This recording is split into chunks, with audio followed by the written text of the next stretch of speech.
Assalamualaikum warahmatullahi wabarakatuh. Nama saya Putri Aulia Dewi dengan NIM 2014-20149. Saya akan mereview materi bab 1 mengenai konsep dasar sistem informasi mata kuliah Sistem Informasi Manajemen. Pembahasan pertama yaitu mengenai konsep dasar sistem informasi. Yang pertama ada makna sistem informasi manajemen. Secara etimologis, sistem berasal dari bahasa Yunani, yaitu sistema yang mempunyai arti yang pertama, suatu keseluruhan yang tersusun dari sekian banyak bagian. Yang kedua, hubungan yang berlangsung di antara satuan atau komponen secara teratur. Dalam Kamus Bahasa Indonesia, sistem didefinisikan sebagai perangkat unsur yang secara teratur saling berkaitan sehingga membentuk suatu totalitas. Yang kedua, susunan yang teratur dari pandangan, teori, asas, dan sebagainya. Yang ketiga, metode. Para ahli memberikan definisi sistem yang dapat memperjelas pemahaman tentang sistem, yaitu subsistem yang saling berintegrasi, berkorelasi, berinteraksi, dan bergantung pada yang membentuk suatu kesatuan utuh melebihi jika subsistem bekerja sendiri-sendiri. Jogianto mengemukakan bahwa sistem sebagai kumpulan elemen yang berintegrasi untuk mencapai tujuan tertentu. Sistem ini menggambarkan kejadian dan kesatuan yang nyata, yaitu objek nyata seperti tempat, benda, dan orang-orang yang betul-betul ada dan terjadi. Secara sederhana, Indrajit mengemukakan bahwa sistem mengandung arti kumpulan dari komponen yang dimiliki unsur keterkaitan antara satu dan lainnya. Dengan demikian, sistem merupakan kumpulan beberapa bagian yang memiliki keterkaitan dan saling bekerja sama serta membentuk suatu kesatuan untuk mencapai suatu tujuan dari sistem tersebut. Sistem informasi adalah sekumpulan hardware, software, brainware, prosedur, dan aturan yang diorganisasikan secara integral untuk mengolah data menjadi informasi yang bermanfaat untuk memecahkan masalah dan mengambil keputusan. Sistem informasi adalah satu kesatuan data olahan yang terintegrasi dan saling melengkapi yang menghasilkan output baik dalam bentuk gambar, suara, maupun tulisan. Selanjutnya, definisi sistem informasi sebagaimana disebutkan Agus Mulyanto dengan mengutip pendapat para ahli adalah sebagai berikut. Yang pertama, James Alter. Sistem informasi adalah kombinasi antar prosedur kerja, informasi, orang, dan teknologi informasi yang diorganisasikan untuk mencapai tujuan dalam sebuah organisasi. Bodnar dan Hopwood. Sistem informasi adalah kumpulan perangkat keras dan perangkat lunak yang dirancang untuk mentransformasikan data ke dalam bentuk informasi yang berguna. Yang ketiga ada Gelinas, Oram, dan Wiggins.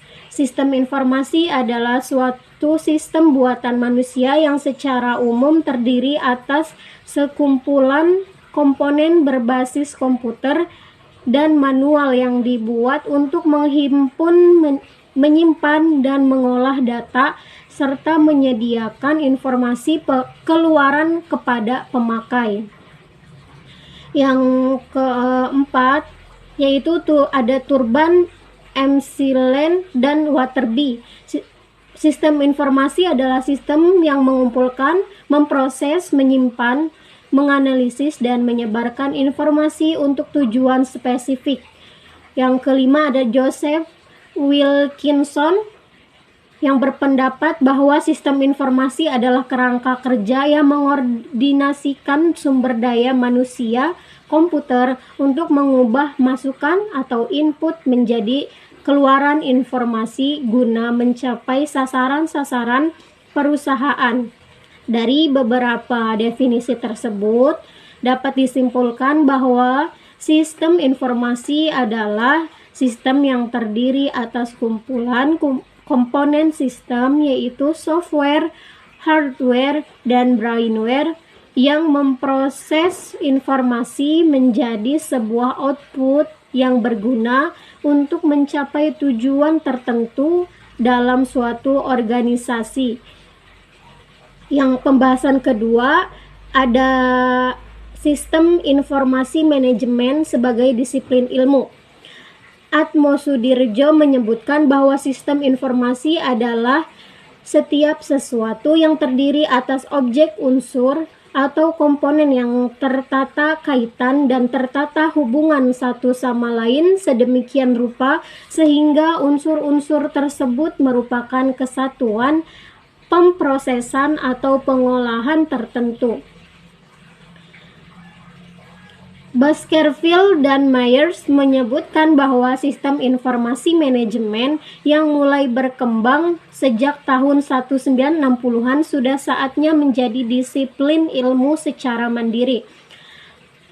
Walaupun tidak terdapat konsensus tunggal secara umum, sistem informasi manajemen didefinisikan sebagai sistem yang menyediakan informasi yang digunakan untuk mendukung operasi, manajemen, serta pengambilan keputusan sebuah organisasi. Sistem informasi manajemen menggambarkan suatu unit atau badan yang khusus bertugas untuk mengumpulkan berita dan memprosesnya menjadi informasi untuk keperluan manajerial organisasi dengan memakai prinsip sistem. Dikatakan memakai prinsip sistem karena berita yang tersebar dalam berbagai bentuknya dikumpulkan, disimpan, serta diolah dan diproses oleh suatu badan yang kemudian dirumuskan menjadi suatu informasi. Sistem informasi manajemen atau SIM menurut O'Brien adalah sistem terpadu yang menyediakan informasi untuk mendukung kegiatan operasional, manajemen, dan fungsi pengambilan keputusan dari suatu organisasi. Sistem informasi manajemen atau SIM merupakan sistem informasi yang menghasilkan hasil keluaran atau output dengan menggunakan masukan atau input dan berbagai proses yang diperlukan untuk memenuhi tujuan tertentu dalam kegiatan manajemen. Selanjutnya ada materi mengenai ciri khusus bidang sistem informasi manajemen. Davis dan Olson menyebutkan 5 aspek yang dapat dikategorikan sebagai ciri khusus bidang sistem informasi manajemen, yaitu yang pertama ada proses manajemen seperti perencanaan strategis, pengelolaan fungsi sistem informasi, dan seterusnya. Yang kedua yaitu proses pengembangan seperti manajemen proyek pengembangan sistem dan seterusnya. Yang ketiga yaitu konsep pengembangan seperti konsep sosioteknikal, konsep kualitas, dan seterusnya. Yang ketiga ada representasi seperti sistem basis data, pengodean, program, dan seterusnya. Yang kelima ada sistem aplikasi seperti knowledge management, executive system, dan seterusnya. Selanjutnya pembahasan mengenai tujuan sistem informasi manajemen. Tujuan sistem informasi manajemen menurut O'Brien yaitu Yang pertama, menyediakan informasi yang dipergunakan dalam perhitungan harga pokok jasa, produk, dan tujuan lain yang diinginkan manajemen. Yang kedua, menyediakan informasi yang dipergunakan dalam perencanaan, pengendalian, pengevaluasian dan perbaikan berkelanjutan. Yang ketiga, menyediakan informasi untuk pengambilan keputusan, perkembangan teknologi dalam sistem informasi manajemen bisnis. Selanjutnya itu perkembangan teknologi dalam sistem informasi manajemen bisnis. Yang pertama yaitu mengenal teknologi informasi menurut Information Technology Association of MAA. Teknologi informasi adalah studi, perancangan, pengembangan, implementasi, dukungan, atau manajemen sistem informasi berbasis komputer, khususnya aplikasi perangkat lunak dan perangkat keras komputer. Teknologi informasi memanfaatkan komputer elektronik dan perangkat lunak komputer untuk mengubah, menyimpan, melindungi, memproses, mentransmisikan, dan memperoleh informasi secara aman. Teknologi informasi menjadi hal yang sangat penting karena banyak organisasi yang menerapkan teknologi informasi untuk mendukung kegiatan organisasi. Fungsi teknologi informasi yaitu yang pertama untuk meningkatkan kompleksitas dari tugas manajemen, yang kedua memberi pengaruh ekonomi internasional atau globalisasi, yang ketiga memberi waktu tanggap atau respon time yang lebih cepat. Selanjutnya yaitu pemahaman perkembangan teknologi informasi, kemajuan teknologi informasi dan telekomunikasi begitu pesat sehingga memungkinkan penerapan cara-cara baru yang lebih efisien untuk produksi, distribusi, dan konsumsi barang dan jasa. Proses inilah yang membawa manusia ke dalam masyarakat atau ekonomi informasi. Dalam kehidupan kita saat ini, sektor teknologi informasi dan telekomunikasi merupakan sektor yang paling dominan. Siapa saja yang menguasai teknologi ini, maka dia akan menjadi pemimpin dalam dunianya.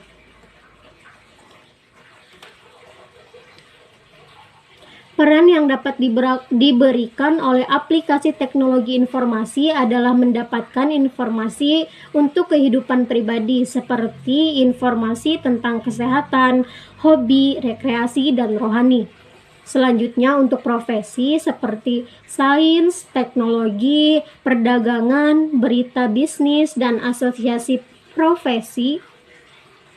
Sistem informasi manajemen yang baik mampu menyeimbangkan biaya dan manfaat yang akan diperoleh, artinya menghemat biaya, meningkatkan pendapatan, serta tak terukur yang muncul dari informasi yang sangat bermanfaat.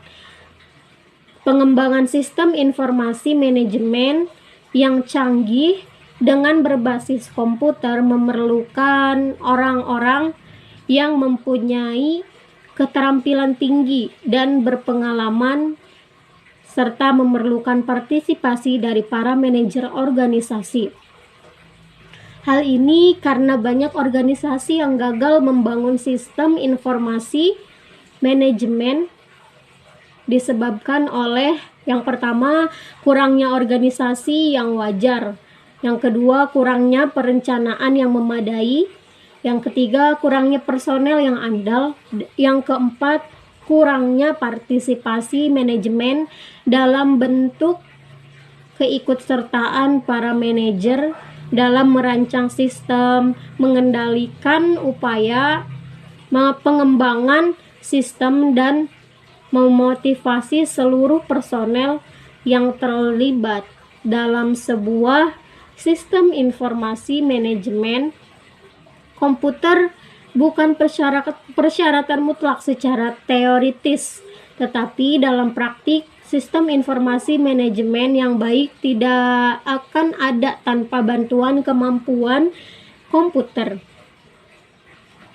Yang pertama itu sistem informasi manajemen harus dijalin secara teliti agar mampu melayani tugas utama. Yang kedua, sistem informasi manajemen bertujuan untuk memenuhi kebutuhan informasi umum semua manajer dalam perusahaan atau dalam subunit organisasional perusahaan. Yang ketiga, sistem informasi manajemen menyediakan informasi bagi pemakai dalam bentuk laporan dan output dari berbagai simulasi model matematika.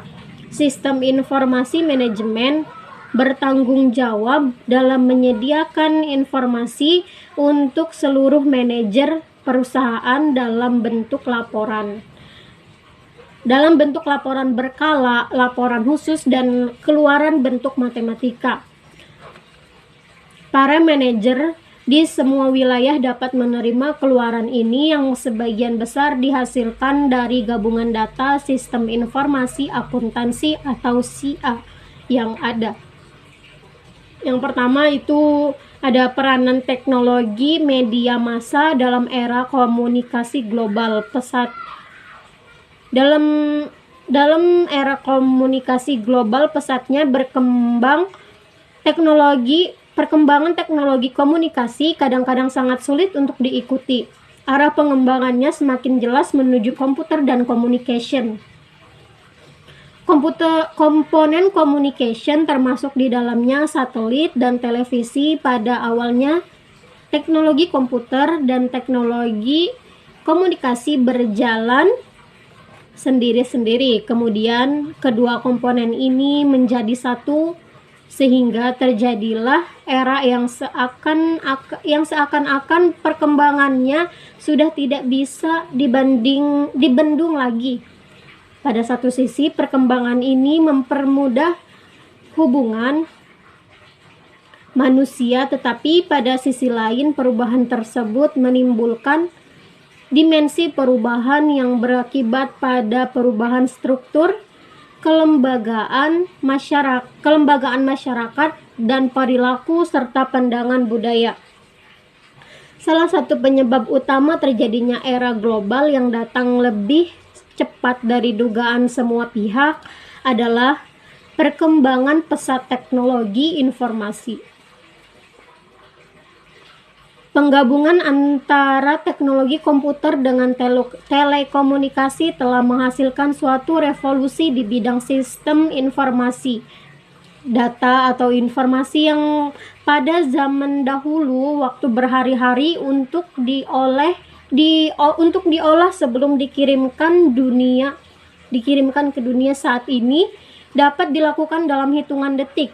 Secara mikro ada hal cukup menarik untuk dipelajari, yaitu cara evolusi perkembangan teknologi informasi yang ada secara signifikan mempengaruhi persaingan antar perusahaan di dunia, khususnya yang bergerak di bidang jasa.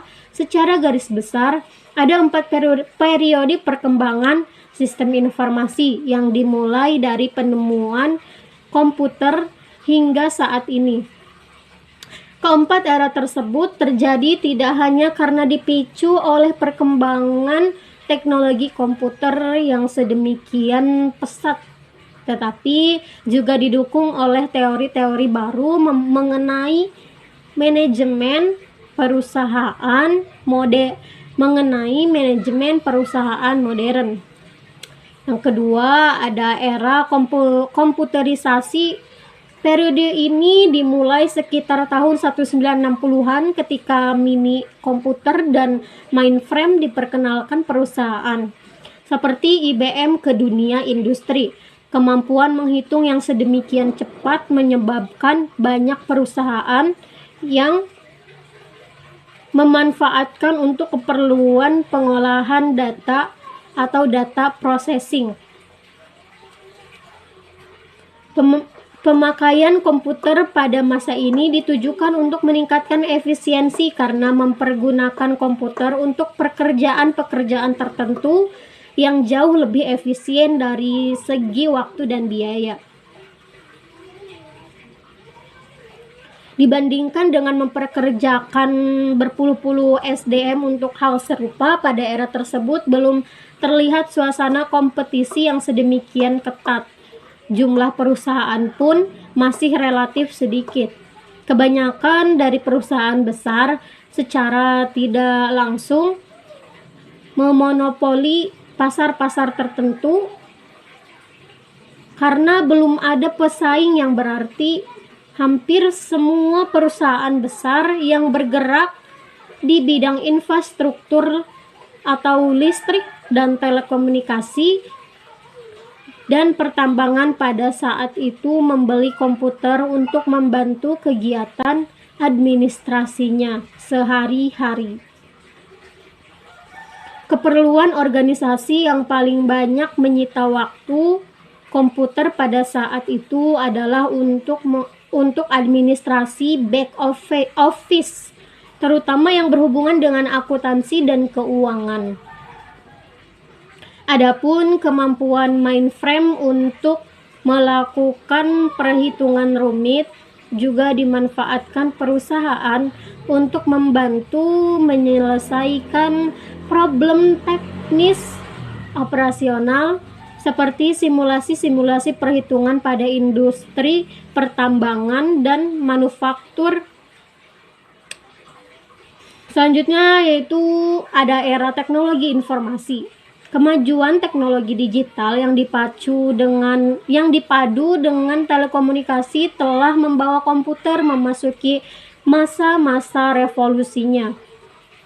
Pada awal 1970-an, teknologi personal komputer atau PC mulai diperkenalkan sebagai alternatif mengganti mini komputer.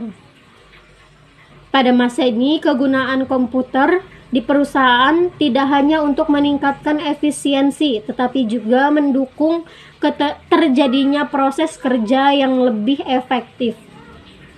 Tidak seperti halnya pada era komputerisasi, yakni teknik hanya menjadi milik pribadi, divisi elektronik data processing atau EDP perusahaan. Pada era kedua ini, setiap individu di organisasi dapat memanfaatkan kecanggihan komputer seperti untuk mengolah database, spreadsheet ataupun data processing yang disebut dengan end user computing.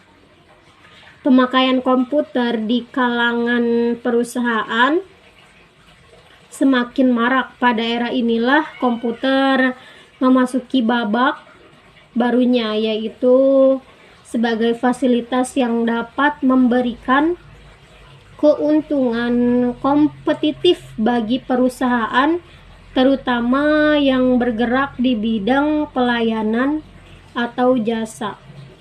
Tidak seperti pada kedua era sebelumnya yang lebih menekankan pada unsur teknologi. Pada era manajemen perubahan ini, perusahaan lebih ditekankan sistem informasi, yaitu menjadikan komputer dan teknologi informasi sebagai komponen dari sistem tersebut. Kunci keberhasilan perusahaan pada era tahun 1980-an ini adalah penciptaan dan penguasaan informasi secara cepat dan akurat. Tidak heran bahwa pada era tahun 1980-an sampai dengan awal tahun 1990-an terlihat banyak perusahaan yang melakukan business process reengineering atau BPR, restrukturisasi implementasi ISO 9000, implementasi TQM, instalasi dan pemakaian sistem informasi korporat atau SAP, Oracle, BAN, dan sebagainya. Utilisasi teknologi informasi terlihat sangat mendominasi dalam setiap program manajemen perubahan yang dilakukan perusahaan-perusahaan. Yang keempat ada era global informasi. Sejak pertengahan tahun 1980-an, perkembangan di bidang teknologi informasi atau komputer dan telekomunikasi sedemikian pesatnya jika digambarkan secara grafis. Kemajuan yang terjadi terlihat secara eksponensial ketika sebuah seminar internasional mengenai internet diselenggarakan di San Francisco pada tahun 1996. Para praktisi teknologi informasi yang dahulu bekerja sama dalam penelitian untuk memperkenalkan internet ke dunia industri pun secara jujur mengaku bahwa mereka tidak pernah menduga perkembangan internet akan menjadi seperti ini. Perkembangan sistem informasi dalam kehidupan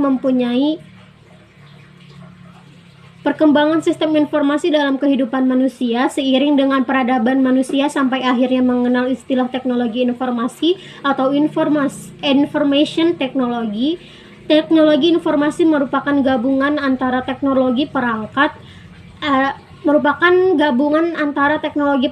keras atau hardware dan perangkat lunak atau software. Perkembangan teknologi informasi dapat meningkatkan kinerja dan kemungkinan berbagai kegiatan dapat dilaksanakan dengan cepat, tepat, dan akurat, sehingga dapat meningkatkan produktivitas kerja. Perkembangan teknologi informasi telah memunculkan berbagai jenis kegiatan yang berbasis pada teknologi seperti e-government, e-commerce, e-education, e-medicine, dan lainnya. Yang kesemuanya itu berbasiskan elektronika. Teknologi informasi adalah teknologi yang digunakan untuk mengolah data meliputi proses mendapatkan, menyusun, menyimpan, memanipulasi data dengan berbagai cara untuk menghasilkan informasi yang berkualitas. Informasi yang dibutuhkan akan relevan, akurat, dan tepat waktu, yang digunakan untuk keperluan pribadi, bisnis, dan pemerintahan yang strategis untuk pengambilan keputusan. Teknologi ini menggunakan seperangkat komputer untuk mengolah data, sistem jaringan untuk menghubungkan satu komputer dengan komputer lainnya sesuai dengan kebutuhan. Selanjutnya yaitu sistem informasi manajemen. Sektor Bank Indonesia, penggunaan teknologi informasi dalam praktik perbankan modern menjadi suatu keharusan dalam rangka meningkatkan efektivitas dan efisiensi dalam kegiatan operasional perseroan. Selain itu, perkembangan teknologi informasi memungkinkan perseroan untuk meningkatkan pelayanan kepada nasabah melalui produk-produk elektronik banking. Komitmen perseroan dalam menciptakan industri perbankan yang kuat dan berdaya saing tinggi diwujudkan dengan diterapkannya strategi dan kebijakan pengembangan teknologi informasi yang selaras dengan tujuan bisnis perseroan. Langkah-langkah strategis di bidang pengembangan teknologi informasi telah diterapkan perseroan untuk mempertahankan market share-nya dan dalam upaya untuk memperluas pangsa pasar. Hal ini tergambar dengan diaplikasikannya sistem informasi teknologi yang dirancang secara real-time online untuk meningkatkan kualitas dan kecepatan pelayanan. Bank wajib menerapkan manajemen risiko secara efektif dalam penggunaan teknologi informasi. SIM SPBI merupakan sistem informasi terpadu untuk mendukung tugas pengawasan, pemeriksaan, dan pengaturan perbankan BI. Tujuan penerapan SIM SPBI antara lain yang pertama meningkatkan efektivitas dan efisiensi sistem pengawasan dan pemeriksaan bank. Yang kedua, menciptakan keseragaman atau standarisasi dalam pelaksanaan tugas pengawasan dan pemeriksaan bank. Yang ketiga, mengoptimalkan pengawasan dan pemeriksa bank dalam menganalisis kondisi bank sehingga dapat meningkatkan mutu pengawasan dan pemeriksaan bank. Yang keempat yaitu memudahkan audit trail oleh pihak yang berkepentingan. Yang kelima yaitu meningkatkan keamanan dan integritas data serta informasi.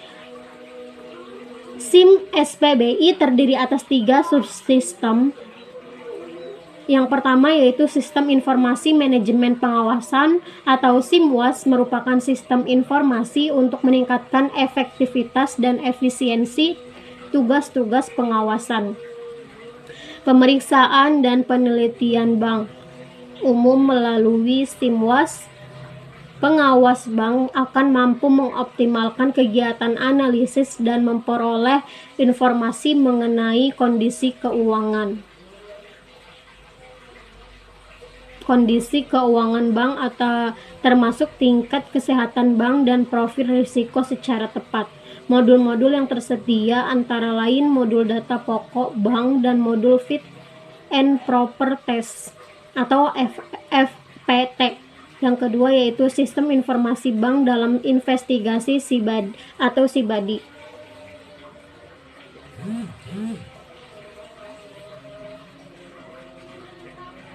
Yaitu sistem untuk meningkatkan tertib administrasi dan kemudahan pemantauan tugas dalam rangka investigasi tindak pidana di bidang perbankan.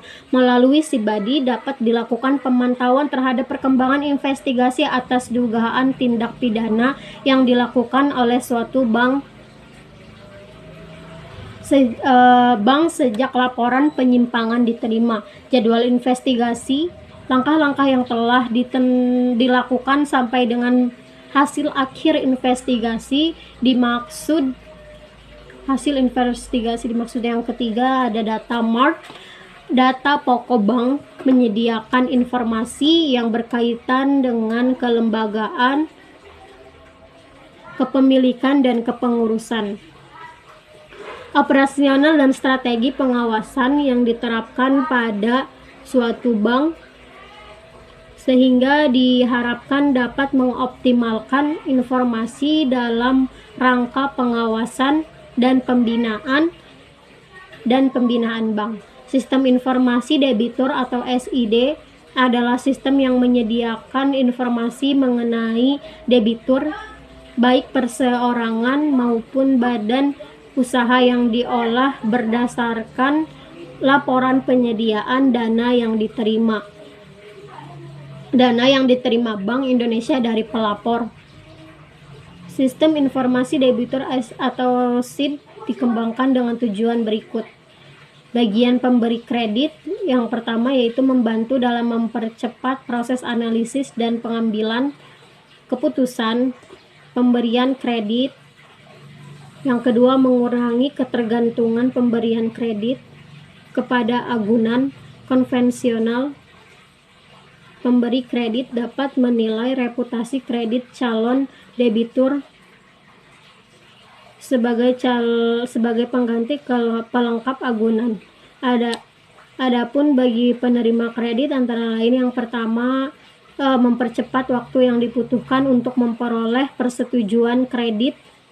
Yang kedua, nasabah baru khususnya yang tergolong sebagai UMKM mendapat akses yang lebih luas kepada pemberi kredit dengan mengandalkan reputasi keuangannya tanpa harus tergantung pada kemampuan untuk menyediakan agunan. Terima kasih. Wassalamualaikum warahmatullahi wabarakatuh.